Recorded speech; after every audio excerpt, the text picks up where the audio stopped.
चलिए गाइज, अब हम आगे बढ़ लेते हैं और फूड वैक्यूल के बारे में पढ़ लेते हैं। इसको हिंदी में मैंने देखा था, इसको रितिका बोला जाता है, खाद्य रितिका। फूड वैक्यूल को खाद्य रितिका बोला जाता है हिंदी में, ठीक है।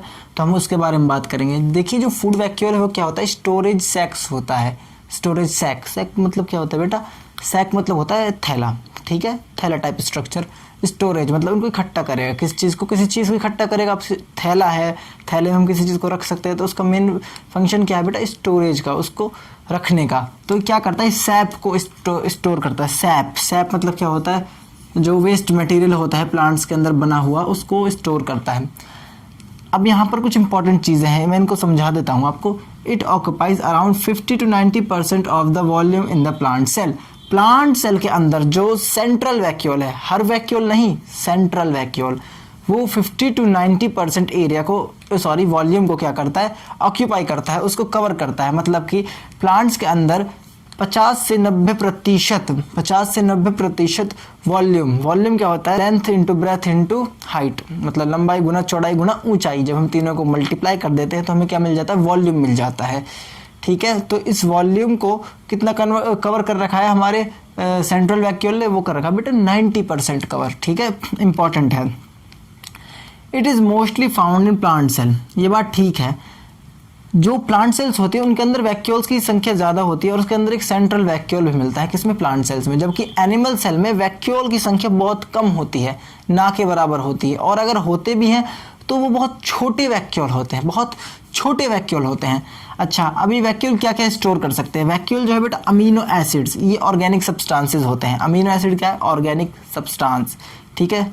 शुगर क्या है बेटा, ये भी ऑर्गेनिक सब्सटेंस। अच्छा, ऑर्गेनिक सब्सटेंस क्या होता है, जिसके अंदर कार्बन होता है उसको ऑर्गेनिक सब्सटेंस बोलते हैं, ठीक है। ऑर्गेनिक सब्सटेंस किसको बोलते हैं, जिसके अंदर कार्बन होता है। अच्छा, तो अमीनो एसिड क्या हो गई बेटा, ऑर्गेनिक सब्सटेंस। शुगर भी हो गई ऑर्गेनिक सब्सटेंस। अच्छा, इसका फंक्शन क्या है वैक्यूल का, स्टोरेज का, और एक फंक्शन और है, ये रिजिडिटी प्रोवाइड करता है। रिजिडिटी मतलब कठोरता।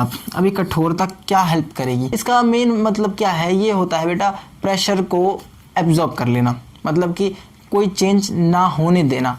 आपको याद होगा जब हमने हाइपोटोनिक सॉल्यूशन पढ़ा था, हाइपोटोनिक सॉल्यूशन में हमने एक प्लांट सेल रख दी थी, तो वो सेल फूल गई थी। वो सेल क्या हो गई थी, फूल गई थी, स्वेल हो गई थी। कौन से सॉल्यूशन में, hypotonic. I am talking about hypotonic solution. वो सेल फूल गई थी लेकिन बर्स्ट नहीं हुई थी। सेल वॉल क्या कर रही थी, रिजिडिटी प्रोवाइड कर रही थी। रिजिडिटी मतलब उसको एक पावर प्रोवाइड कर रही थी, स्ट्रेंथ प्रोवाइड कर रही थी उस प्रेशर से लड़ने के लिए जो अंदर से पानी की वजह से उसमें बन रहा था। तो रिजिडिटी का काम क्या है, ये चेंज नहीं होने देती सेल की अवस्था को, मतलब कोशिका जो है वो फटती नहीं है। तो ये भी यही काम करता है, कौन, फूड वैक्यूल। और वैक्यूल या फिर सेंट्रल वैक्यूल क्या करता है, रिजिडिटी प्रोवाइड कराता है। और टर्जिडिटी क्या होता है बेटा, ये टर्जिडिटी भी प्रोवाइड कराता है। टर्जिडिटी क्या होता है, ये हमारी जो प्लांट है उसको सीधा रहने में हेल्प करता है। जो प्लांट होते हैं उनको स्ट्रेट रहने में हेल्प करता है टर्जिडिटी में, ठीक है। मतलब ये उसको क्या प्रोवाइड करा, मैकेनिकल सपोर्ट।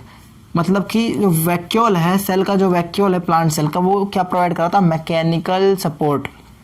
एक इंपॉर्टेंट चीज़ जो आपसे पूछ सकता है एग्जाम में, ये सारी चीज़ें तो इंपॉर्टेंट है ही, उसके साथ एक रेयर क्वेश्चन बन सकता है। यहाँ पर रेयर क्वेश्चन क्या बनेगा कि इसकी मेम्ब्रेन को, वैक्यूल की मेम्ब्रेन को क्या बोलते हैं। वैक्यूल जो है बेटा ये मेम्ब्रेन बाउंड ऑर्गेनेली है। वैक्यूल भी एक ऑर्गेनेली है और इसके ऊपर मेम्ब्रेन लगी हुई होती है। और जो ये मेम्ब्रेन है, इसको एक स्पेशल नाम दिया है, वो है टोनोप्लास्ट। टोनोप्लास्ट, ठीक है। इसका स्पेशल नाम क्या होगा बेटा, टोनोप्लास्ट। अच्छा, आपको ये सब समझ आ गया होगा, आई होप। एक बार आप बेटा इसको एनसीईआरटी से रीड कर लीजिएगा। अगर फिर कोई डाउट बचे तो आप पूछ लीजिएगा, ठीक है। डाउट पूछने का भी तरीका होता है बेटा, ऐसा नहीं आपने थोड़ा सा पढ़ा और चले गए डाउट के लिए। बेटा जब पढ़ेंगे ही थोड़ा तो समझ तो कुछ आएगा नहीं, तो डाउट ही घूमेगा दिमाग में। पहले आप उसको पूरा पढ़िए, ठीक है। अगर आप उसको पूरा पढ़ते हैं, उसको समझते हैं, यहाँ से पढ़िए, एनसीईआरटी से पढ़िए, अच्छी तरह पढ़िए, उसको समझिए, अपना दिमाग लगाइए, और फिर नहीं समझ आता है देन आपको राइट है बेटा पूछने का भी एक अधिकार होता है। हाँ, मैंने माना कि आपके पास अधिकार है पूछने का, आपको समझ नहीं आ रहा है, लेकिन कब है बेटा वो अधिकार? वो अधिकार आपको तभी है जब आप इस चीज़ को अच्छी तरह समझ लें और अपनी एनसीईआरटी को या फिर कोई और बुक को अच्छी तरह पढ़ लें, और फिर आपको समझ नहीं आए, देन आपको डाउट हो, ठीक है, तो तब आपको अधिकार है बेटा, ऐसे कोई अधिकार नहीं, ऐसे मेरे से कोई चलता फिरता पूछ लेगा। आप मेरी बात समझ रहे होगे आई थिंक। पहले आप पढ़िए, उसको समझिए अच्छी तरह, कोशिश करिए अपनी तरफ से, और जब आप नहीं कर पाओ, को प्रॉब्लम ज़्यादा हो, देन हमसे पूछिए, देन हम आपकी हेल्प करेंगे।